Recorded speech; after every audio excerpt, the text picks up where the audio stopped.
ನಮಸ್ಕಾರ ಸ್ನೇಹಿತರೆ. ಹೋದ ಸೆಷನಲ್ಲಿ ನಾವು ಕಲೆಕ್ಷನ್ಸ್ ಬಗ್ಗೆ ಮಾತಾಡ್ತಾ ಇದ್ವಿ. ಡಿಫ್ರೆಂಟ್ ಟೈಪ್ಸ್ ಆಫ್ ಕಲೆಕ್ಷನ್ಸು ಯಾವ್ದು ಇರುತ್ತೆ ಅನ್ನೋದ್ರ ಬಗ್ಗೆ ನಾನು ನಿಮಗೆ ಮಾಹಿತಿ ಕೊಟ್ಟೆ. ಹಾಗೂ ಲಿಸ್ಟ್ ಅನ್ನೋ ಕಲೆಕ್ಷನ್ನ ತೊಗೊಂಡು ಕೆಲವೊಂದು ಮ್ಯಾನಿಪುಲೇಷನ್ ಆಪರೇಷನ್ಸ್ ಕೂಡ ನಾವು ಮಾಡಿದ್ವಿ ಲಿಸ್ಟಲ್ಲಿ. ಅದು addition of items in the list ಇರ್ಬೋದು, ಅಥವಾ ಇಂಡೆಕ್ಸಿಂಗ್ ಇರ್ಬೋದು, ಫಾರ್ವರ್ಡ್ ಇಂಡೆಕ್ಸಿಂಗ್ ಹಾಗೂ ಬ್ಯಾಕ್ವರ್ಡ್ ಇಂಡೆಕ್ಸಿಂಗ್ ಬಗ್ಗೆ ಕೂಡ ನಾವು ಮಾಹಿತಿ ತೊಗೊಂಡ್ವಿ.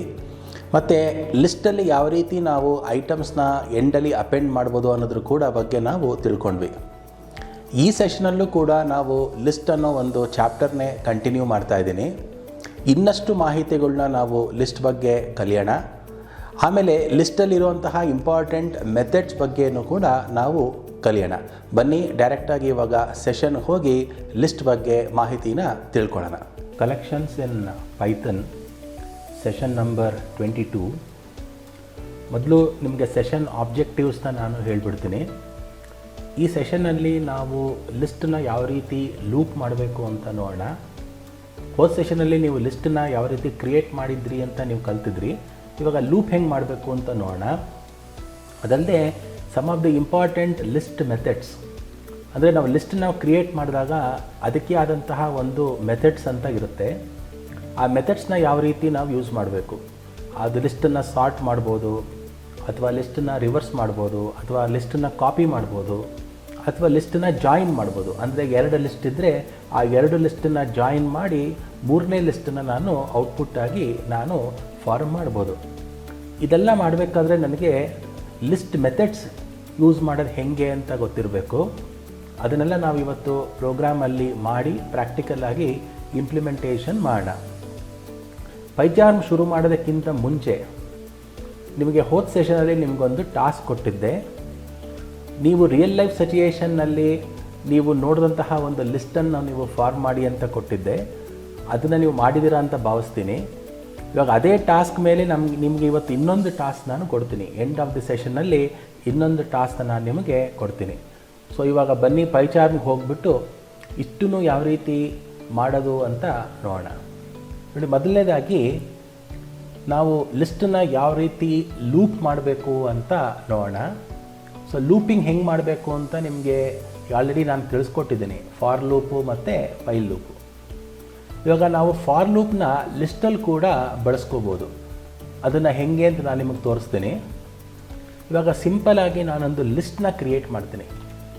ಎ ಇಸ್ ಈಕ್ವಲ್ ಟು 1-2-3 ನಂಬರ್ಸ್ನ ಕೊಡ್ತೀನಿ. ಫಾರ್ ಎಕ್ಸಾಂಪಲ್ 89, 90, 67, 56 ಆ್ಯಂಡ್ 45 ಇಷ್ಟು ನಂಬರ್ಸ್ನ ಕೊಟ್ಟಿದ್ದೀನಿ. ಇವಾಗ ಈ ನಂಬರ್ಸ್ನ ನಾನು ಪ್ರಿಂಟ್ ಮಾಡಬೇಕು, ಅಥವಾ ಈ ಲಿಸ್ಟನ್ನ ನಾನು ಪ್ರಿಂಟ್ ಮಾಡಬೇಕು. ಇದನ್ನು ನೀವು ಪ್ರೀವಿಯಸ್ ಸೆಷನಲ್ಲೇ ಕಲ್ತಿದ್ದೀರಾ. ನಾವೇನು ಮಾಡ್ಬೋದು, ಪ್ರಿಂಟ್ ಎ ಅಂತ ಕೊಡ್ಬೋದು. ಪ್ರಿಂಟ್ ಎ ಅಂತ ಕೊಟ್ಟಾಗ ಏನಾಗುತ್ತೆ, ಈ ಲಿಸ್ಟು ನಮಗೆ ಪ್ರಿಂಟ್ ಆಗುತ್ತೆ. ಫೈನ್, ಪ್ರೋಗ್ರಾಮ್ ವರ್ಕ್ ಆಗ್ತಾ ಇದೆ. ಆದರೆ ನಾನು ಈ ಪರ್ಟಿಕ್ಯುಲರ್ ಲಿಸ್ಟನ್ನು ನಾನು ಫಾರ್ ಲೂಪಲ್ಲಿ ತೊಗೊಂಡು ಆ ಫಾರ್ ಲೂಪಲ್ಲಿ ನಾನು ಪ್ರಿಂಟ್ ಮಾಡಬೇಕು. ಅದನ್ನು ಹೆಂಗೆ ಮಾಡೋದು ಅಂತ ನೋಡೋಣ. ಸೊ ಅದಕ್ಕೆ ನಾನು ಏನು ಮಾಡ್ಬೋದು, ಇಲ್ಲಿ ಫಾರ್ ಐ ಇನ್ ಎ ಅಂತ ನಾನು ಟೈಪ್ ಮಾಡ್ತಾ ಇದ್ದೀನಿ. ಫಾರ್ ಐ ಇನ್ ಎ ಅಂದ್ರೇನು, ಐ ಅನ್ನೋದು ಫಾರ್ ಲೂಪ್ ವೇರಿಯಬಲ್ಲು, ಎ ಅನ್ನೋದೇನು ಲಿಸ್ಟು. ಲಿಸ್ಟ್ ಅಂದರೆ ಲಿಸ್ಟ್ ಆಬ್ಜೆಕ್ಟು. ಆ ಲಿಸ್ಟ್ ಆಬ್ಜೆಕ್ಟಲ್ಲಿ ಏನಿದೆ, ನಂಬರ್ಸ್ ಇದೆ. 80, 90, 67, 56, 45 ಇದೆ. ಸೊ ಇವಾಗ ಏನಾಗುತ್ತೆ, ಪ್ರತಿಯೊಂದು ಐಟರೇಷನ್ ಆಫ್ ಫಾರ್ ಲೂಪಲ್ಲಿ ಲಿಸ್ಟಲ್ಲಿರುವಂತಹ ಒಂದೊಂದೇ ನಂಬರು ಐಗೆ ಅಕ್ಯುಮುಲೇಟ್ ಆಗ್ತಾ ಹೋಗುತ್ತೆ. ಮೊದಲನೇ ನಂಬರು ಎ ಅಲ್ಲಿ ಏನಿದೆ, 89 ಇದೆ. ಅಂದರೆ ವ್ಯಾಲ್ಯೂ ಆಫ್ ಐ ಬಿಕಮ್ಸ್ 89. ಎರಡನೇ ಐಟ್ರೇಷನಲ್ಲಿ ಏನಾಗುತ್ತೆ, ಲಿಸ್ಟಲ್ಲಿ ಏನು ವ್ಯಾಲ್ಯೂ ಇದೆ, 90 ಇದೆ. So the value of I becomes 90. ಮೂರನೇ ಸಲ the value of I becomes 67. So ಇವಾಗ ನಾನು ಏನು ಮಾಡ್ತೀನಿ, ಇಲ್ಲಿ ಪ್ರಿಂಟ್ ಐ ಅಂತ ಕೊಡ್ತೀನಿ. ಪ್ರಿಂಟ್ ಐ, ಈ ಪ್ರಿಂಟ್ ಐ ಅಂತ ಕೊಟ್ಟು ಈ ಪ್ರೋಗ್ರಾಮ್ನ ನಾನು ಎಕ್ಸಿಕ್ಯೂಟ್ ಮಾಡಿದಾಗ ನನಗೆ ಅದೇ ಔಟ್ಪುಟ್ ಬರ್ತಾ ಇದೆ. 89, 90, 67, 56 ಆ್ಯಂಡ್ 45. ಸೊ ಇದಕ್ಕೆ ನಾವು ಐಟರೇಟರ್ ಅಂತ ಕೂಡ ಕರಿತೀವಿ.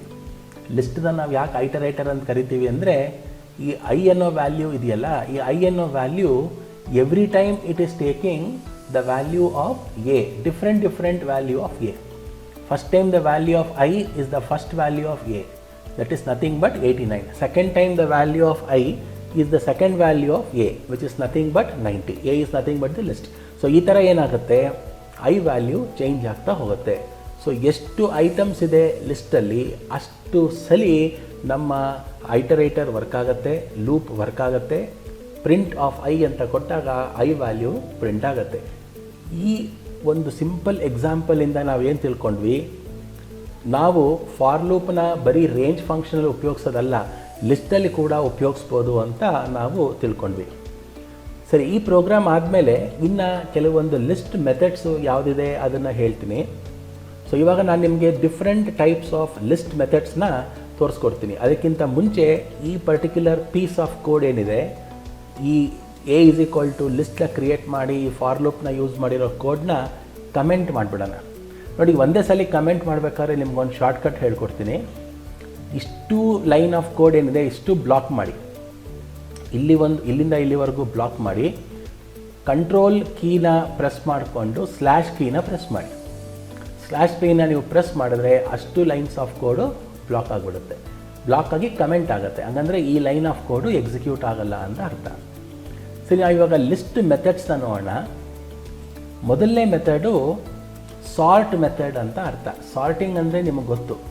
ಇವಾಗ ಒಂದು ಲಿಸ್ಟ್ ಆಫ್ ಐಟಮ್ಸ್ ಇದ್ದರೆ ಅದನ್ನು ನಾನು ಅಸೆಂಡಿಂಗ್ ಆರ್ಡರಲ್ಲಿ ಬೇಕಾದ್ರೆ ಸಾರ್ಟ್ ಮಾಡ್ಬೋದು, ಇಲ್ಲ ಅದನ್ನು ನಾನು ಡಿಸೆಂಡಿಂಗ್ ಆರ್ಡರಲ್ಲಿ ಬೇಕಾದರೆ ಸಾರ್ಟ್ ಮಾಡ್ಬೋದು. ಸೊ ಇವಾಗ ಒಂದು ಲಿಸ್ಟನ್ನ ತೊಗೊಳ್ಳೋಣ. ಫಾರ್ ಎಕ್ಸಾಂಪಲ್, ಎ ಅನ್ನೋದು ಒಂದು ಲಿಸ್ಟು. ಇದರಲ್ಲಿ ಒಂದು 5 ನಂಬರ್ಸ್ ಕೊಡ್ತೀನಿ. 67, 1, 3, ಆಮೇಲೆ 89, 100, 2 ಆ್ಯಂಡ್ 5. ಈ 5 ನಂಬರ್ ಅಥವಾ some numbers I am giving in that particular list. ಇವಾಗ ಈ ಲಿಸ್ಟನ್ನು ನಾನು ಸಾರ್ಟ್ ಮಾಡಬೇಕು. ಸಾರ್ಟ್ ಮಾಡೋದು ಹೇಗೆ, ಅದಕ್ಕೆ ನಾವೊಂದು ಸ್ಪೆಷಲ್ ಮೆಥಡ್ನ ನಾವು ಉಪಯೋಗಿಸ್ಬೇಕು. ಆ ಮೆಥಡ್ನ ನಾವು ಸಾರ್ಟ್ ಮೆಥಡ್ ಅಂತ ಕರಿತೀವಿ. ಸೊ ಇದನ್ನು ನಾವು ಉಪಯೋಗಿಸ್ಬೇಕಾದ್ರೆ ಮೊದಲು ನಾವು ಲಿಸ್ಟ್ ಆಬ್ಜೆಕ್ಟ್ ತೊಗೋಬೇಕು ಎ, ಆಮೇಲೆ ಅದ್ರ ಮೇಲೆ ಈ ಸಾರ್ಟ್ ಮೆಥಡ್ನ ಅಪ್ಲೈ ಮಾಡಬೇಕು. So A dot sort. So A ಅನ್ನೋದೇನು ಲಿಸ್ಟು. ಅದ್ರ ಮೇಲೆ ನಾನು ಏನು ಮಾಡ್ತಾ ಇದ್ದೀನಿ, ಆ ಲಿಸ್ಟನ್ನ ಇಟ್ಟುಕೊಂಡು ಸಾರ್ಟ್ ಫಂಕ್ಷನ್ನ ನಾನು ಕರಿತಾ ಇದ್ದೀನಿ. ಕರೆದಾಗ ಏನಾಗುತ್ತೆ, ಈ ಲಿಸ್ಟಲ್ಲಿರೋ ಎಲಿಮೆಂಟ್ಸು ಸಾರ್ಟ್ ಆಗುತ್ತೆ. ಇವಾಗ ನಾನು ಪ್ರಿಂಟ್ ಎ ಅಂತ ಕೊಟ್ಟಾಗ, ಇವಾಗ ನೀವು ಪ್ರೋಗ್ರಾಮ್ನ ರನ್ ಮಾಡಿ ನೋಡಿ, ಇವಾಗ ನೋಡಿ ಲಿಸ್ಟು ಸಾರ್ಟ್ ಆಗಿದೆ. ಸೊ ಯಾವ ರೀತಿ ಸಾರ್ಟ್ ಆಗಿದೆ, ಇದು ಅಸೆಂಡಿಂಗ್ ಆರ್ಡರಲ್ಲಿ ಸಾರ್ಟ್ ಆಗಿದೆ. ಇವಾಗ ನೀವು ಲಿಸ್ಟ್ ಎಲಿಮೆಂಟ್ಸ್ ಹೆಂಗೆ ಕೊಟ್ಟಿದ್ದೀರಾ, 67, 1, 3, 89, 100, 2 and 5. So elements jumble up ಆಗಿದೆ. ಆದರೆ ನಾನು ಸಾರ್ಟ್ ಮಾಡಿದಾಗ ಅದು ಅಸೆಂಡಿಂಗ್ ಆರ್ಡರಲ್ಲಿ ಅದು ಲಿಸ್ಟು ಸಾರ್ಟ್ ಆಗಿದೆ. ಸೊ ಹಾಗಾದರೆ ಸಾರ್ಟ್ ಮೆಥಡ್ ಏನಕ್ಕೆ ಯೂಸ್ ಮಾಡ್ತೀವಿ ನಾವು, ಎಲಿಮೆಂಟ್ಸ್ ಆಫ್ ದ ಲಿಸ್ಟ್ನ ಸಾರ್ಟ್ ಮಾಡೋಕ್ಕೆ ಯೂಸ್ ಮಾಡ್ತೀವಿ. By default sort method ascending ಆರ್ಡರಲ್ಲೇ ಲಿಸ್ಟನ್ನು ಸಾರ್ಟ್ ಮಾಡೋದು, ಡಿಸೆಂಡಿಂಗ್ ಆರ್ಡ್ರಲ್ಲಿ ಸಾರ್ಟ್ ಮಾಡಲ್ಲ. ಒಂದು ವೇಳೆ ನನಗೆ ಡಿಸೆಂಡಿಂಗ್ ಆರ್ಡ್ರಲ್ಲಿ ಸಾರ್ಟ್ ಆಗಬೇಕು ಅಂದರೆ ಇಲ್ಲೇನು ಮಾಡ್ತೀನಿ, ಇದರಲ್ಲಿ ಒಂದು ಎಕ್ಸ್ಟ್ರಾ ಪ್ಯಾರಾಮೀಟರ್ನ ಪಾಸ್ ಮಾಡ್ತೀನಿ. Reverse is equal to true ಅಂತ ಇಲ್ಲಿ ಪಾಸ್ ಮಾಡ್ತೀನಿ. ಈ reverse is equal to true ಅಂತ ನಾನು ಪಾಸ್ ಮಾಡಿದಾಗ, ಈ ಪ್ರೋಗ್ರಾಮ್ನ ರನ್ ಮಾಡಿದಾಗ, ಓಕೆ ಇಲ್ಲಿ ನಿಮಗೆ ಎರರ್ ಬರ್ತಾ ಇದೆ. ಸೊ ಎರರ್ ಬರ್ತಾ ಇದೆ, ಯಾಕೆ ಎರರ್ ಬರ್ತಾ ಇದೆ ಅಂತ ನಾನು ನಿಮಗೆ ಹೇಳ್ತೀನಿ. A dot sort reverse is equal to true. ಇವಾಗ ನೋಡಿ, ಈ ಥರ ಎರರ್ ಬಂದಾಗ ನೀವು ಆ್ಯಕ್ಚುಲಿ ಕಂಡುಹಿಡಿಬೋದು. ಇಲ್ಲಿ ನೋಡಿ, ರಿವರ್ಸ್ ಅನ್ನೋದು ನಿಮಗೆ ಏನು ಇಲ್ಲಿದೆ, ಆರ್ ಅನ್ನೋದು ಲೋವರ್ ಕೇಸಲ್ಲಿದೆ, ಬಟ್ ನೀವು ಇಲ್ಲಿ ಕೊಟ್ಟಿರೋದು ಅಪ್ಪರ್ ಕೇಸು. ಸೊ ಇದನ್ನು ಲೋವರ್ ಕೇಸ್ ಮಾಡ್ತೀನಿ, reverse is equal to true. So ಇವಾಗ ನೋಡಿ, ಇವಾಗ ರಿವರ್ಸ್ ಆರ್ಡರಲ್ಲಿ ಸಾರ್ಟ್ ಆಯಿತು. So reverse is equal to true ಅಂತ ನಾನು ಕೊಟ್ಟಾಗ ರಿವರ್ಸ್ ಆರ್ಡ್ರಲ್ಲಿ ಸಾರ್ಟ್ ಆಗುತ್ತೆ. ಏನೂ ಕೊಡದೇ ಇದ್ದರೆ ರಿವರ್ಸ್ ಆರ್ಡ್ರಲ್ಲಿ ಸಾರ್ಟ್ ಆಗೋದು ಅಂದರೆ ಏನು, ಡಿಸೆಂಡಿಂಗ್ ಆರ್ಡ್ರಲ್ಲಿ ಸಾರ್ಟ್ ಆಗೋದು. ಏನೂ ಕೊಡದೇ ಇದ್ದರೆ ಏನು, ಅಸೆಂಡಿಂಗ್ ಆರ್ಡ್ರಲ್ಲಿ ಅದು ಸಾರ್ಟ್ ಆಗುತ್ತೆ. ಇವಾಗ ಬರೀ ನಂಬರ್ಸ್ ಒಂದೇ ಸಾರ್ಟ್ ಮಾಡೋದಲ್ಲ, ನಾನು ನನ್ನ ಲಿಸ್ಟಲ್ಲಿ ಕ್ಯಾರೆಕ್ಟರ್ಸಲ್ಲಿ ಇರುವಂತಹ ಸ್ಟ್ರಿಂಗ್ ವೇರಿಯಬಲ್ ಆಗಿರ್ಬೋದು, ಕ್ಯಾರೆಕ್ಟರ್ ವೇರಿಯಬಲ್ಸ್ ಆಗಿರ್ಬೋದು, ಕ್ಯಾರೆಕ್ಟರ್ ಐಟಮ್ಸ್ ಇರ್ಬೋದು, ಅದನ್ನು ಕೂಡ ನಾನು ಸಾರ್ಟ್ ಮಾಡ್ಬೋದು. ಸೊ ಇವಾಗ ಒಂದು ಸಿಂಪಲ್ ಎಕ್ಸಾಂಪಲ್ ತೊಗೊತೀನಿ. ಇಷ್ಟೂ ಇವಾಗ ಈ ಲೈನ್ ಆಫ್ ಕೋಡ್ನ ಕಮೆಂಟ್ ಮಾಡಿಬಿಡ್ತೀನಿ.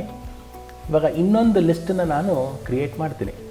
ಸೊ ಫಾರ್ ಎಕ್ಸಾಂಪಲ್ ಒಂದು ಲಿಸ್ಟ್ ತೊಗೊಳ್ಳೋಣ. My list is equal to ಇವಾಗ for example apple, then orange and cherry. Cherry, ಅಥವಾ ಇನ್ನೊಂದು ಐಟಮ್ನ ತೊಗೊಳ್ಳೋಣ, ಪೈನಾಪಲ್. ಸೊ ಇವಾಗ ನಾನು ಏನು ಮಾಡಿದ್ದೀನಿ, ಲಿಸ್ಟ್ ಆಫ್ ಫ್ರೂಟ್ಸ್ನ ನಾನು ತೊಗೊಂಡಿದ್ದೀನಿ. ಇವಾಗ ಇದನ್ನು ನಾನು ಪ್ರಿಂಟ್ ಮೈ ಲಿಸ್ಟ್ ಅಂತ ಕೊಟ್ಟಾಗ ಇದು ಪ್ರಿಂಟ್ ಆಗುತ್ತೆ. ಯಾಕೆಂದರೆ ನೀವು ಏನು ಲಿಸ್ಟ್ ಕ್ರಿಯೇಟ್ ಮಾಡಿದ್ದೀರಾ, apple, orange, cherry, pineapple print ಆಗುತ್ತೆ. ಆರೆಂಜ್ ಸ್ಪೆಲ್ಲಿಂಗ್ ತಪ್ಪಿದೆ, ಸ್ಪೆಲ್ಲಿಂಗ್ ಮಿಸ್ಟೇಕ್ ಇದೆ, ಅದನ್ನು ಚೇಂಜ್ ಮಾಡೋಣ.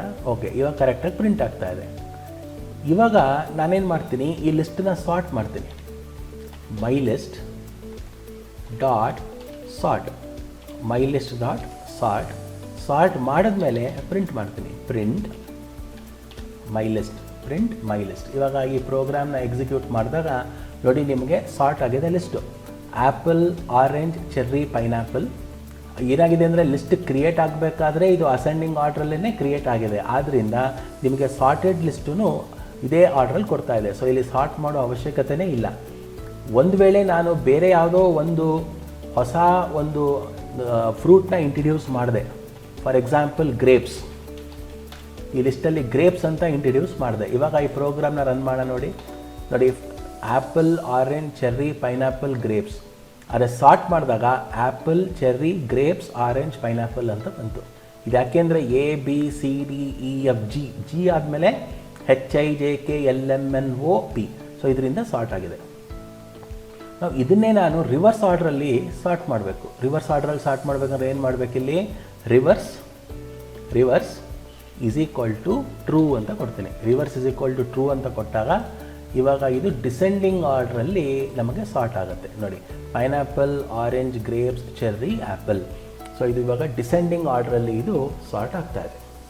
ಸೊ ಇವಾಗ ನಿಮ್ಮ ಸಾರ್ಟಿಂಗ್ ಹೆಂಗೆ ಮಾಡಬೇಕು ಅಂತ ಗೊತ್ತಾಯಿತು. ಸೊ ಇನ್ನೊಂದು ಇಂಪಾರ್ಟೆಂಟ್ ವಿಷಯ ನಿಮಗೇನು ಗೊತ್ತಿರಬೇಕು ಅಂದರೆ, ಸಾರ್ಟಿಂಗ್ ಮಾಡುವಾಗ ಸೆನ್ಸಿಟಿವಿಟಿನ ಅಬ್ಸರ್ವ್ ಮಾಡುತ್ತೆ ಪೈಥನ್ನು. ಸೆನ್ಸಿಟಿವಿಟಿ ಅಂದರೆ ಏನು ಅಂತ ನಾನು ನಿಮಗೆ ತೋರಿಸ್ತೀನಿ. ಇವಾಗ ಫಾರ್ ಎಕ್ಸಾಂಪಲ್ ಒಂದು ಲಿಸ್ಟ್ನ ಕ್ರಿಯೇಟ್ ಮಾಡೋಣ. ಇವಾಗ ಈ ಪರ್ಟಿಕ್ಯುಲರ್ ಲಿಸ್ಟನ್ನೇ ನಾನು ಕಾಪಿ ಮಾಡ್ತೀನಿ. ಕಾಪಿ ಮಾಡಿ ಇವಾಗ ನಾನೇನು ಮಾಡ್ತೀನಿ, ಬೇರೆ ಲಿಸ್ಟಿಗೆ ನಾನು ಅದನ್ನು ಪೇಸ್ಟ್ ಮಾಡ್ಕೊತೀನಿ. ಸೊ ನಿಮಗೆ ಕಾಪಿ ಪೇಸ್ಟ್ ಮಾಡೋದು ಹೆಂಗೆ ಅಂತ ಗೊತ್ತು, Ctrl+C ಆ್ಯಂಡ್ Ctrl+V. ಇವಾಗ ಇದನ್ನು ನಾನು ಮೈ ಲಿಸ್ಟ್ 1 ಅಂತ ಕೊಡ್ತೀನಿ. ಇಷ್ಟು ಲೈನ್ ಆಫ್ ಕೋಡ್ಸ್ನ ಇವಾಗ ಫಾರ್ ಎ ಮೂಮೆಂಟ್ ಇದನ್ನು ನಾವು ಕಮೆಂಟ್ ಮಾಡಿಬಿಡೋಣ. ಸೊ ಇವಾಗ ಒಂದು ಮೈ ಲಿಸ್ಟ್ 1 ಅಂತ ಕ್ರಿಯೇಟ್ ಆಗಿದೆ. ಇವಾಗ ಇಲ್ಲೇನು ಮಾಡ್ತೀನಿ, ಆ್ಯಪಲ್ನ ಕ್ಯಾಪಿಟಲ್ A ಮಾಡ್ತೀನಿ. ಇಲ್ಲಿ ಇನ್ನೊಂದು ಆ್ಯಪಲ್ನ ನಾನು ಇಂಟ್ರಡ್ಯೂಸ್ ಮಾಡ್ತೀನಿ. ಆದರೆ ನೋಡಿ, ಈ ಆ್ಯಪಲ್ಗೂ ಏನು ಡಿಫ್ರೆನ್ಸು ಅಂದರೆ, ಮೊದಲನೇ ಆ್ಯಪಲಲ್ಲಿ A ಅನ್ನೋ ಒಂದು ಕ್ಯಾರೆಕ್ಟರು ಕ್ಯಾಪಿಟಲ್ ಆಗಿದೆ. ಮೂರನೇ ಆ್ಯಪಲ್ ಐಟಮಲ್ಲಿ A ಅನ್ನೋ ಒಂದು ಕ್ಯಾರೆಕ್ಟರು ಸ್ಮಾಲ್ ಲೆಟರ್ ಆಗಿದೆ. ಸೊ ಈ ಕ್ಯಾಪಿಟಲ್ ಲೆಟರ್ಗೆ ಅಪ್ಪರ್ ಕೇಸ್ ಅಂತೀವಿ, ಈ ಸ್ಮಾಲ್ ಲೆಟರ್ಗೆ ಲೋವರ್ ಕೇಸ್ ಅಂತೀವಿ. ಸೊ ಮೊದಲು ಈ ಲಿಸ್ಟನ್ನ ನಾವು ಪ್ರಿಂಟ್ ಮಾಡೋಣ. Print my list of 1 print ಮಾಡೋಣ. ಸೊ ನಿಮಗೆ ಆ್ಯಪಲ್, ಆರೆಂಜ್, ಆ್ಯಪಲ್ ನಾವು ಲಿಸ್ಟ್ ಐಟಮ್ಸ್ನ ಅಕ್ಯುಮುಲೇಟ್ ಮಾಡಿದ್ದೀವಿ, ಅದೇ ಆರ್ಡ್ರಲ್ಲಿ ಅದು ಕೊಡ್ತಾ ಇದೆ. ಫೈನ್. ಸೊ ಇವಾಗ ಇದನ್ನು ಸಾರ್ಟ್ ಮಾಡೋಣ. ನಿಮಗೆ ಸಾರ್ಟ್ ಮಾಡೋದು ಹೆಂಗೆ ಅಂತ ಗೊತ್ತು, ಮೈ ಲಿಸ್ಟ್ ಡಾಟ್ ಸಾರ್ಟ್. ಇವಾಗ ಲಿಸ್ಟ್ ಸಾರ್ಟ್ ಆಗಿರುತ್ತೆ. ಇವಾಗ ನಾನು ಪ್ರಿಂಟ್ ಮೈ ಲಿಸ್ಟ್ 1 ಅಂತ ನಾನು ಕೊಟ್ಟರೆ, ಇವಾಗ ಈ ಪ್ರೋಗ್ರಾಮ್ನ ನಾನು ಎಕ್ಸಿಕ್ಯೂಟ್ ಮಾಡಿದ್ರೆ ನೋಡಿ, ನಿಮ್ಗೇನು ಬರ್ತಾ ಇದೆ, ಇವಾಗ apple, cherry, grapes, orange and pineapple. So ಇವಾಗ ಇಲ್ಲಿ ಏನಾಗ್ತಾ ಇದೆ, ಮೊದಲು ಆ್ಯಪಲ್ ಬಂತು, ಆಮೇಲೆ ಎರಡನೇ ಆ್ಯಪಲ್ ಬಂತು, ಆಮೇಲೆ ಚೆರ್ರಿ ಬಂತು, ಆಮೇಲೆ ಗ್ರೇಪ್ಸ್ ಬಂತು, ಆಮೇಲೆ ಆರೆಂಜ್ ಬಂತು, ಆಮೇಲೆ ಪೈನಾಪಲ್ ಬಂತು. ಓಕೆ, ಸೊ ಇವಾಗ ಇದೇನಾಗ್ತಾ ಇದೆ, ಲಿಸ್ಟು ಸಾರ್ಟ್ ಆಗ್ತಾ ಇದೆ. So ABCDEFG HIJK LMNOP. So ಇವಾಗ ನಾನು ಇನ್ನೊಂದು ಐಟಮ್ನ ನಾನು ಆ್ಯಡ್ ಮಾಡ್ತೀನಿ. ಸೊ ಇಲ್ಲೇನು ಮಾಡ್ತೀನಿ, ನಾನು ಇವಾಗ ಕ್ಯಾಪಿಟಲ್ ಗ್ರೇಪ್ಸ್ನ ಹಾಕ್ತೀನಿ. ಅಂದರೆ ಗ್ರೇಪ್ಸ್ ಇಲ್ಲಿ ಸ್ಮಾಲ್ G ಇದೆ, ಇಲ್ಲಿ ಕ್ಯಾಪಿಟಲ್ G ಇದೆ. ಮಧ್ಯದಲ್ಲೂ ಕೂಡ ನಾನು ಒಂದು ಹೊಸ ಫ್ರೂಟ್ನ ಇಂಟ್ರಡ್ಯೂಸ್ ಮಾಡ್ತೀನಿ. ಅದು ಯಾವ ಫ್ರೂಟ್ ಅಂದರೆ, for example let us say I am introducing a fruit called kiwi ಅನ್ನೋ ಫ್ರೂಟ್ನ ನಾನು ಇಲ್ಲಿ ಇಂಟ್ರಡ್ಯೂಸ್ ಮಾಡ್ತೀನಿ. ಸೊ ಇವಾಗ ಈ ಕೋಡ್ನ ರನ್ ಮಾಡೋಣ. So apple, orange, apple, cherry, kiwi, pineapple, grapes ಅಂತ ಬಂದಿದೆ. ಆದರೆ ಇಲ್ಲಿ ನೋಡಿ, ಸಾರ್ಟ್ ಆದಾಗ ಆ್ಯಪಲ್ ಆದಮೇಲೆ ಗ್ರೇಪ್ಸ್ ಬಂದಿದೆ ಇಲ್ಲಿ. ಸೊ ಸೊ ಆ್ಯಕ್ಚುಲಿ ಈ ಆ್ಯಪಲ್ ಆದಮೇಲೆ ನಂಗೆ ಏನು ಬರಬೇಕಿತ್ತು, ಈ ಆ್ಯಪಲ್ ಬರಬೇಕಿತ್ತು, ಆದರೆ ಇಲ್ಲಿ ಗ್ರೇಪ್ಸ್ ಬಂದುಬಿಟ್ಟಿದೆ. ಇದು ಯಾಕೆ ಹಿಂಗೆ ಬಂತು ಅಂದರೆ ಅದು ಆಲ್ಫಾಬೆಟಿಕ್ ಆರ್ಡರ್ ಮೇಲೇನೋ ಕನ್ಸಿಡರ್ ಮಾಡ್ತಾ ಇದೆ, ಆದರೆ ಕೇಸ್ ಸೆನ್ಸಿಟಿವಿಟಿನ ಅದು ತೊಗೊತಾ ಇದೆ. ಅಂದರೆ ಎ ಆದಮೇಲೆ ಕೇಸ್ ಸೆನ್ಸಿಟಿವಿಟಿ ಪ್ರಕಾರ ಕ್ಯಾಪಿಟಲ್ ಜಿ ಬರುತ್ತೆ, ಸ್ಮಾಲ್ ಎ ಬರಲ್ಲ. ಸೊ ಈ ಕಾರಣದಿಂದಾಗಿ ಅದೇನು ಮಾಡ್ತಾ ಇದೆ, ಆ್ಯಪಲ್ ಆದಮೇಲೆ ಕ್ಯಾಪಿಟಲ್ ಜಿ ಕೊಡ್ತಾ ಇದೆ. ಸೊ ಇದನ್ನು ನಾನು ಅವಾಯ್ಡ್ ಮಾಡಬೇಕು. ಇದನ್ನು ಅವಾಯ್ಡ್ ಮಾಡಬೇಕು ಅಂದರೆ ಪೈಥನಲ್ಲಿ ತುಂಬ ಒಂದು ಇಂಪಾರ್ಟೆಂಟ್ ಪ್ಯಾರಾಮೀಟರ್ ಇದೆ. ಅದು ಏನು ಪ್ಯಾರಾಮೀಟರ್ ಅಂದರೆ, ಇಲ್ಲಿ ನಾನು ಟೈಪ್ ಮಾಡಿದ್ದೀನಿ ನೋಡಿ, ಇದು ಈ ಲೈನ್ನ ಅಬ್ಸರ್ವ್ ಮಾಡಿ. Case sensitivity sort using key str.lower ಅಂತ ಕೊಡಬೇಕು. ಸೊ ಇಲ್ಲಿ ನಾವು ಏನು ಮಾಡಬೇಕು ಅಂದರೆ, ಈ ಸಾರ್ಟಲ್ಲಿ ನಾವು ಕೀ str.lower. ಸೊ ಈ ಒಂದು ಪ್ಯಾರಾಮೀಟರ್ನ ನಾವು ಪಾಸ್ ಮಾಡಿದಾಗ, ಇದು ಆ್ಯಕ್ಚುಲಿ ಬ್ರ್ಯಾಕೆಟ್ಸ್ ಕೊಡದೇ ಇದ್ರೂ ನಡೆಯುತ್ತೆ. str.lower ಅನ್ನೋ ಪ್ಯಾರಾಮೀಟರ್ನ ನಾವು ಪಾಸ್ ಮಾಡಿದಾಗ, ಇವಾಗ ಈ ಕೋಡ್ನ ರನ್ ಮಾಡಿದಾಗ ನೋಡಿ, ಆ್ಯಪಲ್ ಚೆರ್ರಿ, ಗ್ರೇಪ್ಸ್ ಕಿವಿ, ಆರೆಂಜ್, ಪೈನಾಪಲ್ ಕರೆಕ್ಟಾಗಿ ಇದು ಸಾರ್ಟ್ ಆಗಿದೆ. ಆದರೆ ಒಂದು ನೀವು ಅಬ್ಸರ್ವ್ ಮಾಡಿರ್ಬೋದು, str.lower ಕೊಟ್ಟ ಮೇಲೆ ಆಟೋಮೆಟಿಕ್ಕಾಗಿ ಏನು ಮಾಡ್ತಾ ಇದೆ, ಅದು ಆಟೋಮೆಟಿಕ್ಕಾಗಿ ಅದು ನೀಟಾಗಿ ಅದು ಸಾರ್ಟ್ ಮಾಡ್ತಾ ಇದೆ. ಸೊ ಕೇಸ್ ಸೆನ್ಸಿಟಿವಿಟಿನ ರಿಮೂವ್ ಮಾಡು ಅಂತ ಅರ್ಥ. ಕೇಸ್ ಸೆನ್ಸಿಟಿವಿಟಿನ ರಿಮೂವ್ ಮಾಡಿ ಸಾರ್ಟ್ ಮಾಡು ಅಂತ ಅರ್ಥ. ಸೊ ಇದು ಸಾರ್ಟಿಂಗ್ ಪ್ಯಾರಾಮೀಟರ್ ಅಂತ ಕೂಡ ನಾವು ಕರಿತೀವಿ. str=lower ಅನ್ನೋದನ್ನು ನಾವು ಸಾರ್ಟಿಂಗ್ ಪ್ಯಾರಾಮೀಟರ್ ಅಂತ ಕರಿತೀವಿ. ಸೊ ಇವಾಗ ಸಾರ್ಟ್ ಹೇಗೆ ಮಾಡೋದು ಅಂತ ನಿಮಗೆ ಗೊತ್ತಾಯಿತು. ಇವಾಗ ಇನ್ನೊಂದು ಇಂಪಾರ್ಟೆಂಟ್ ಮೆಥಡ್ ಪೈಥನಲ್ಲಿ ಏನಂದರೆ, ಅದನ್ನು ರಿವರ್ಸ್ ಮೆಥಡ್ ಅಂತ ಕರಿತೀವಿ. ಸೊ ಇಷ್ಟನ್ನು ಇವಾಗ ನಾನು ಕಮೆಂಟ್ ಮಾಡಿಬಿಡ್ತೀನಿ. ಸೊ ರಿವರ್ಸ್ ಮೆಥಡ್ ಅಂದರೆ ಏನು ಅಂತ ಇವಾಗ ನೋಡೋಣ. ಸಾರ್ಟಿಂಗಿಗೂ ರಿವರ್ಸಿಂಗಿಗೂ ತುಂಬ ಡಿಫ್ರೆನ್ಸ್ ಇದೆ. ಸೊ ಇವಾಗ ಒಂದು ಲಿಸ್ಟನ್ನ ನಾನು ಕ್ರಿಯೇಟ್ ಮಾಡ್ತೀನಿ. For example, A = 90, 7, 6, 4, 100, 2, -1 and 10. ಇದು ಒಂದು ಲಿಸ್ಟು. ಸೊ ಇವಾಗ ಈ ಲಿಸ್ಟನ್ನ ನಾನು ಪ್ರಿಂಟ್ ಮಾಡ್ತೀನಿ. Print A. ಸೊ ಇವಾಗ ನಾನು ಪ್ರಿಂಟ್ A ಅಂತ ಕೊಟ್ಟಾಗ ಈ ಲಿಸ್ಟು ಆ್ಯಕ್ಚುಲಿ ಪ್ರಿಂಟ್ ಆಗುತ್ತೆ. ನಿಮಗೆ ಈ ಲಿಸ್ಟು ನಾವು ಯಾವ ರೀತಿ ಕ್ರಿಯೇಟ್ ಮಾಡಿದ್ದೀನೋ ಅದೇ ರೀತಿ ಪ್ರಿಂಟ್ ಆಗ್ತಾ ಇದೆ. ಆದರೆ ಒಂದು ವೇಳೆ ನಾನು A.reverse ಅಂತ ಕೊಟ್ಟಾಗ ಏನಾಗುತ್ತೆ, ಈ ಪರ್ಟಿಕ್ಯುಲರ್ ಲಿಸ್ಟ್ ಏನಿದೆ ಅದು ರಿವರ್ಸ್ ಆರ್ಡರಲ್ಲಿ ಆರ್ಗನೈಸ್ ಆಗುತ್ತೆ. ರಿವರ್ಸ್ ಆರ್ಡರ್ ಅಂದರೆ ಏನು, ಫಸ್ಟ್ 10, ಆಮೇಲೆ -1, 2, 100, 4 ಈ ಥರ. ಸೊ ಇವಾಗ ನಾನು ಈ ಲಿಸ್ಟ್ನ ಪ್ರಿಂಟ್ ಮಾಡಿದಾಗ, ಪ್ರಿಂಟ್ A ರಿವರ್ಸ್ ಆದಮೇಲೆ ಪ್ರಿಂಟ್ ಮಾಡಿದಾಗ ನೀವು ಔಟ್ಪುಟ್ ನೋಡಿ. ಇವಾಗ ಇಲ್ಲಿ 10, -1, 2, 100, 4, 6, 7, 90. ಸೊ ರಿವರ್ಸ್ ಆರ್ಡ್ರಲ್ಲಿ ಆ ಲಿಸ್ಟು ಆ್ಯಕ್ಚುಲಿ ಪ್ರಿಂಟ್ ಆಗ್ತಾ ಇದೆ. ಸೊ ಇದನ್ನು ನಾವು ರಿವರ್ಸಿಂಗ್ ಆಫ್ ಎ ಲಿಸ್ಟ್ ಅಂತ ನಾವು ಹೇಳ್ತೀವಿ. Descending order of the list ಬೇರೆ, ರಿವರ್ಸಿಂಗ್ ಆಫ್ ದ ಲಿಸ್ಟ್ ಬೇರೆ. Descending order of the list ಅಂದ್ರೇನು, from the largest number you are printing the smallest number, ಅದು descending order. Reversing of a list ಅಂದ್ರೇನು, a particular ಲಿಸ್ಟನ್ನು ನಾವು ಹಿಂದ್ಗಡೆಯಿಂದ ಬರೆದಾಗ ಅದನ್ನು ನಾವು ರಿವರ್ಸ್ ಆರ್ಡರ್ ಅಂತ ನಾವು ಕರಿತೀವಿ. ಸೊ ಇಷ್ಟೊತ್ತಿಗೂ ನೀವು ಲಿಸ್ಟಲ್ಲಿ ಯಾವ ರೀತಿ ನೀವು ಐಟರೇಟರ್ಸ್ನ ಉಪಯೋಗಿಸ್ಬೋದು ಮತ್ತು ಯಾವ ರೀತಿ ಸಾರ್ಟ್ ಮಾಡ್ಬೋದು, ಅಸೆಂಡಿಂಗ್ ಸಾರ್ಟ್ ಅಂದ್ರೇನು, ಡಿಸೆಂಡಿಂಗ್ ಸಾರ್ಟ್ ಅಂದ್ರೇನು, ಮತ್ತು ಕೇಸ್ ಸೆನ್ಸಿಟಿವಿಟಿನ ಲಿಸ್ಟ್ ಸಾರ್ಟಿಂಗಲ್ಲಿ ಯಾವ ರೀತಿ ನಾವು ಎಲಿಮಿನೇಟ್ ಮಾಡಬೇಕು ಅನ್ನೋದನ್ನೆಲ್ಲ ಕಲ್ತ್ರಿ. ಇವಾಗ ನೆಕ್ಸ್ಟು ಇಂಪಾರ್ಟೆಂಟ್ ಕಾನ್ಸೆಪ್ಟ್ ಲಿಸ್ಟಲ್ಲಿ ಏನಂದರೆ, ಒಂದು ಲಿಸ್ಟಿಂದ ಇನ್ನೊಂದು ಲಿಸ್ಟಿಗೆ ನಾವು ಯಾವ ರೀತಿ ಕಾಪಿ ಮಾಡಬೇಕು, ಇದು ತುಂಬ ಇಂಪಾರ್ಟೆಂಟ್ ಕಾನ್ಸೆಪ್ಟ್. ಅಂದರೆ ನನ್ನ ಹತ್ರ ಆಲ್ರೆಡಿ ಒಂದು ಲಿಸ್ಟ್ ಇದೆ, ಆ ಲಿಸ್ಟನ್ನ ನಾನು ಬೇರೆ ಒಂದು ಲಿಸ್ಟಿಗೆ ನಾನು ಕಾಪಿ ಮಾಡಬೇಕು. ಅದನ್ನು ಹೆಂಗೆ ಅಂತ ನೋಡೋಣ. ಈಗ ಫಾರ್ ಎಕ್ಸಾಂಪಲ್ ನೋಡಿ, ಒಂದು ಲಿಸ್ಟ್ ಇದೆ ನನ್ನ ಹತ್ರ, ಅದನ್ನು ಓಲ್ಡ್ ಲಿಸ್ಟ್ ಅಂತ ಕರಿತೀನಿ. ಓಲ್ಡ್ ಲಿಸ್ಟಲ್ಲಿ ಸಮ್ ಐಟಮ್ಸ್ ಆರ್ ದೇರ್, ಏನೋ ಒಂದು ಐಟಮ್ಸ್ ಇದೆ. ಫಾರ್ ಎಕ್ಸಾಂಪಲ್, ಬುಕ್ ಅನ್ನೋದು ಒಂದು ಐಟಮ್ಮು, ದೆನ್ ಪೆನ್ ಅನ್ನೋದು ಇನ್ನೊಂದು ಐಟಮ್ಮು, ಆಮೇಲೆ ಪೆನ್ಸಿಲ್ ಅನ್ನೋದು ಇನ್ನೊಂದು ಐಟಮ್. ಇವಾಗ ನಾನು ಇದೇ ಲಿಸ್ಟನ್ನ ಇನ್ನೊಂದು ಲಿಸ್ಟಿಗೆ ನಾನು ಕಾಪಿ ಮಾಡಬೇಕು. ಸೊ ಹೆಂಗೆ ಮಾಡ್ತೀನಿ ನಾನು ಅದನ್ನು? ಸೊ ಅದಕ್ಕೆ ನಾನು ಏನು ಮಾಡ್ತೀನಿ, ನ್ಯೂ ಲಿಸ್ಟ್, ಇದು ಹೊಸ list, new list = old list dot copy. Old list dot copy ಅಂದರೆ ಈ ಹೊಸ ಲಿಸ್ಟ್ ಏನಿದೆ, ನ್ಯೂ ಲಿಸ್ಟು, ಇದಕ್ಕೆ ಐಟಮ್ಸ್ ಎಲ್ಲಿಂದ ಬರ್ತಾ ಇದೆ, ಓಲ್ಡ್ ಲಿಸ್ಟಿಂದ ಬರ್ತಾ ಇದೆ. ಅಂದರೆ ಓಲ್ಡ್ ಲಿಸ್ಟಲ್ಲಿರೋ ಐಟಮ್ಸ್ನ ಕಾಪಿ ಮಾಡಿ ನ್ಯೂ ಲಿಸ್ಟಿಗೆ ಹಾಕಿ ಅಂತ ಅರ್ಥ. ಸೊ ಇವಾಗ ಎರಡು ಲಿಸ್ಟನ್ನು ನಾವು ಪ್ರಿಂಟ್ ಮಾಡೋಣ. ಮೊದಲನೇದಾಗಿ ಓಲ್ಡ್ ಲಿಸ್ಟ್ನ ಪ್ರಿಂಟ್ ಮಾಡೋಣ, ಆಮೇಲೆ ಎರಡನೇ ಸಲ ನ್ಯೂ ಲಿಸ್ಟ್ನ ಪ್ರಿಂಟ್ ಮಾಡೋಣ.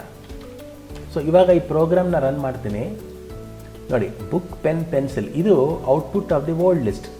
ಇನ್ನೊಂದು ಸಲ ಬುಕ್ ಪೆನ್ ಪೆನ್ಸಿಲ್ಲು ಇದು output of the new list. So ಇದರಿಂದ ನಿಮ್ಗೆ ಏನು ಅರ್ಥ ಆಯಿತು?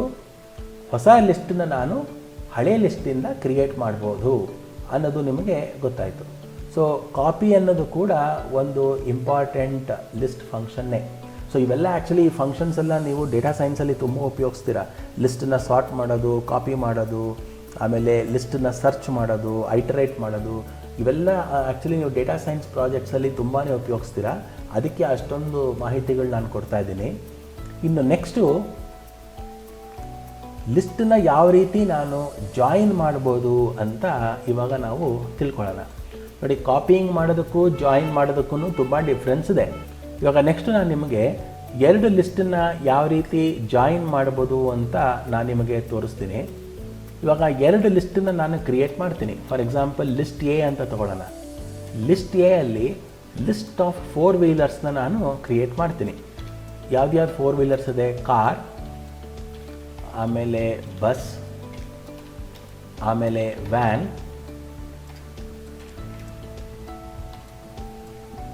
ಆಮೇಲೆ ಟ್ರಕ್. ಇದು ಲಿಸ್ಟ್ ಆಫ್ 4 ವೀಲರ್ಸು. ಆಮೇಲೆ ಇನ್ನೊಂದು ಲಿಸ್ಟ್ ಕ್ರಿಯೇಟ್ ಮಾಡ್ತೀನಿ. List B is equal to list of 2 wheelers. 2 wheelers ಅಂದರೆ ಯಾವುದು? ಫಾರ್ ಎಕ್ಸಾಂಪಲ್ ಸೈಕಲ್, ಆಮೇಲೆ ಸ್ಕೂಟರ್, ಆಮೇಲೆ ಇನ್ಯಾವುದಾದ್ರೂ ಒಂದು 2 ವೀಲರ್ನ ನಾವು ಎಕ್ಸಾಂಪಲ್ ತೊಗೊಳ್ಳೋಣ. ಫಾರ್ ಎಕ್ಸಾಂಪಲ್ ಸೈಕಲ್ ಆಯಿತು, ಸ್ಕೂಟರ್ ಆಯಿತು, ಆ್ಯಕ್ಟಿವಾ. ಓಕೆ, ಇದೊಂದು ಎಕ್ಸಾಂಪಲ್ ಆಫ್ ಎ 2 ವೀಲರ್. ಇವಾಗ ಎರಡನ್ನೂ ನಾನು ಜಾಯಿನ್ ಮಾಡಬೇಕು. ಸೊ ನಾನೇನು ಮಾಡ್ತೀನಿ? ವೆಹಿಕಲ್ ಅನ್ನೋ ಒಂದು ಲಿಸ್ಟ್ನ ಕ್ರಿಯೇಟ್ ಮಾಡ್ತೀನಿ. ಡೈರೆಕ್ಟಾಗಿ ನಾನು ಯಾವ ರೀತಿ ವೇರಿಯೇಬಲ್ಸ್ನ ಆ್ಯಡ್ ಮಾಡ್ತೀನಿ ಆ ಥರ ನಾವು ಎರಡು ಲಿಸ್ಟ್ನ ಆ್ಯಡ್ ಮಾಡ್ಬೋದು. ಲಿಸ್ಟ್ ಎ ಅಂದರೆ ಯಾವುದು? ಆ ಲಿಸ್ಟ್ ಎ ಅಲ್ಲಿ ನಮಗೆ 4 ವೀಲರ್ ಲಿಸ್ಟ್ ಇದೆ, ಪ್ಲಸ್ ಲಿಸ್ಟ್ ಬಿ. ಸೊ ಇವಾಗ ನಾನು ಲಿಸ್ಟಲ್ಲಿ ಎಲ್ಲಿ ಇರೋವಂತಹ ಐಟಮ್ಸು ಮತ್ತು ಲಿಸ್ಟಲ್ಲಿ ಬಿ ಯಲ್ಲಿ ಇರುವಂತಹ ಐಟಮ್ಸ್ನ ಎರಡನ್ನೂ ಆ್ಯಡ್ ಮಾಡಿ ನಾನು ವೆಹಿಕಲ್ ಅನ್ನೋ ಲಿಸ್ಟಲ್ಲಿ ನಾನು ಅದನ್ನು ಹಾಕ್ತಾಯಿದ್ದೀನಿ. ಸೊ ಇವಾಗ ಪ್ರಿಂಟ್ ವೆಹಿಕಲ್ ಅಂತ ನಾನು ಕೊಟ್ಟಾಗ ಏನು ಔಟ್ಪುಟ್ ಬರುತ್ತೆ ನಮಗೆ ಅನ್ನೋದನ್ನು ನೋಡೋಣ. ಸೊ ಇವಾಗ ಈ ಪ್ರೋಗ್ರಾಮ್ನ ರನ್ ಮಾಡ್ತೀನಿ. ಸೊ ನೋಡಿ, ನಿಮಗೆ ಲಿಸ್ಟಲ್ಲಿ car, bus, van, truck, cycle, scooter, Activa ಅಂತ ಬಂದಿದೆ. ಅಂದರೆ ಈ ಲಿಸ್ಟ್ ಬಿ ಅನ್ನೋದು ಲಿಸ್ಟ್ ಎಗೆ ಆ್ಯಡ್ ಆಗಿದೆ. ಇಲ್ಲಿ ಆ್ಯಡ್ ಆಗೋದು ಅಂದರೆ ಅರ್ಥಮೆಟಿಕ್ ಅಡಿಷನ್ ಅಂತ ತಿಳ್ಕೊಬೇಡಿ. ಆ್ಯಡ್ ಆಗೋದು ಅಂದರೆ ಒಂದು ಲಿಸ್ಟಲ್ಲಿರೋ ಐಟಮ್ಸ್ನ ಇನ್ನೊಂದು ಲಿಸ್ಟಲ್ಲಿರೋ ಐಟಮ್ಸ್ಗೆ ಜೋಡಿಸೋದು ಅಂತ ಅರ್ಥ. ಅದನ್ನು ಅಡಿಷನ್ ಅಂತ ಹೇಳೋದು. ಅರ್ಥಮೆಟಿಕ್ ಟರ್ಮ್ಸಲ್ಲಿ ಆ್ಯಡ್ ಆಗೋದು ಅಂದರೆ ಅರ್ಥಮೆಟಿಕ್ ಆಪರೇಷನ್ ಮಾಡೋದು ಅಂತ, ಗಣಿತ ಮಾಡೋದು ಅಂತ. ಇಲ್ಲಿ ಗಣಿತ ಮಾಡೋದು ಏನೂ ಇಲ್ಲ. ಇಲ್ಲಿ ಒಂದು ಲಿಸ್ಟಲ್ಲಿರೋ ಐಟಮ್ಸ್ನ ಇನ್ನೊಂದು ಲಿಸ್ಟಲ್ಲಿರೋ ಐಟಮ್ಸ್ನ ಜೋಡಿಸಿ ಹೊಸ ಲಿಸ್ಟನ್ನು ಕ್ರಿಯೇಟ್ ಮಾಡೋದಕ್ಕೇ ನಾವು ಜಾಯ್ನಿಂಗ್ ಟು ಲಿಸ್ಟ್ ಅಂತ ನಾವು ಕರಿತೀವಿ. ಸೊ ಇದೆಲ್ಲ ಇಂಪಾರ್ಟೆಂಟ್ ಲಿಸ್ಟ್ ಮೆಥಡ್ಸ್ನ ನೀವು ಕಲ್ತ್ಕೊಂಡ್ರಿ. ಸೊ ಐಟರೇಟ್ ಹೆಂಗೆ ಮಾಡೋದು, ರಿವರ್ಸ್ ಹೆಂಗೆ ಮಾಡೋದು, ಆಮೇಲೆ ಯಾವ ರೀತಿ ಕೇಸ್ ಸೆನ್ಸಿಟಿವ್ನೆಸ್ನ ನಾವು ಕನ್ಸಿಡರ್ ಮಾಡೋದು, ಆಮೇಲೆ ಯಾವ ರೀತಿ ನಾವು ಒಂದು ಲಿಸ್ಟಿಂದ ಇನ್ನೊಂದು ಲಿಸ್ಟಿಗೆ ಕಾಪಿ ಮಾಡೋದು, ಹಾಗೂ ಮತ್ತು ಎರಡು ಲಿಸ್ಟನ್ನು ಜಾಯಿನ್ ಮಾಡಿ ಮೂರನೇ ಲಿಸ್ಟಲ್ಲಿ ಐಟಮ್ಸ್ನ ಹೆಂಗೆ ಪಾಪ್ಯುಲೇಟ್ ಮಾಡೋದು ಅಂತ ಕಲ್ತ್ಕೊಂಡ್ರಿ. ಹೋದ ಸೆಷನಲ್ಲಿ ಲಿಸ್ಟ್ನ ಹೆಂಗೆ ಕ್ರಿಯೇಟ್ ಮಾಡೋದು, ಆ ಲಿಸ್ಟ್ ಇಂಡೆಕ್ಸ್ ಅಂದರೆ ಏನು, ಫಾರ್ವರ್ಡ್ ಇಂಡೆಕ್ಸಿಂಗ್ ಅಂದ್ರೇನು, ನೆಗೆಟಿವ್ ಇಂಡೆಕ್ಸಿಂಗ್ ಅಂದ್ರೇನು ಅಂತೆಲ್ಲ ನೀವು ಕಲ್ತ್ಕೊಂಡ್ರಿ. ಸೊ ಹಾಗಾದರೆ ಇವತ್ತಿನ ದಿನ ಏನು ಟಾಸ್ಕ್ ಮಾಡಬೇಕು ಅನ್ನೋದನ್ನು ನಾನು ನಿಮಗೆ ಹೇಳ್ತೀನಿ. So task for today: apply all methods you learn today on the list you have created in the previous session, that is session 21. ಅಂದರೆ ಹೋದ ಸೆಷನಲ್ಲಿ ನಾನು ನಿಮಗೆ ಏನು ಲಿಸ್ಟ್ ಕ್ರಿಯೇಟ್ ಮಾಡೋದಕ್ಕೆ ಹೇಳಿದ್ದೆ ಅದೇ ಲಿಸ್ಟನ್ನ ತೊಗೊಂಡು ಇವತ್ತಿನ ದಿನ ನೀವು ಏನೇನು ಲಿಸ್ಟ್ ಮೆಥಡ್ಸ್ನ ಕಲ್ತ್ರಿ ಅಷ್ಟೂ ಆ ಲಿಸ್ಟ್ ಮೇಲೆ ನೀವು ಅಪ್ಲೈ ಮಾಡಿ ಅಂತ ಅರ್ಥ. ಸೊ ಈ ಟಾಸ್ಕನ್ನು ನೀವು ಕಂಪ್ಲೀಟ್ ಮಾಡಿ. ಮುಂದೆ ಬೇಕಾದ್ರೆ ಈ ಟಾಸ್ಕ್ನ ನಾವು ಡಿಸ್ಕಸ್ ಕೂಡ ಮಾಡೋಣ ಲೈವ್ ಸೆಷನ್ನಲ್ಲಿ. ಧನ್ಯವಾದಗಳು ಈ ಸೆಷನ್ನ ವಾಚ್ ಮಾಡಿದ್ದಕ್ಕೆ. ಮುಂದಿನ ಸೆಷನಲ್ಲೂ ಕೂಡ ನಾನು ಲಿಸ್ಟ್ ಅದನ್ನೇ ಕಂಟಿನ್ಯೂ ಮಾಡ್ತಾಯಿದ್ದೀನಿ. ಅಲ್ಲಿವರೆಗೂ ನಮಸ್ಕಾರ.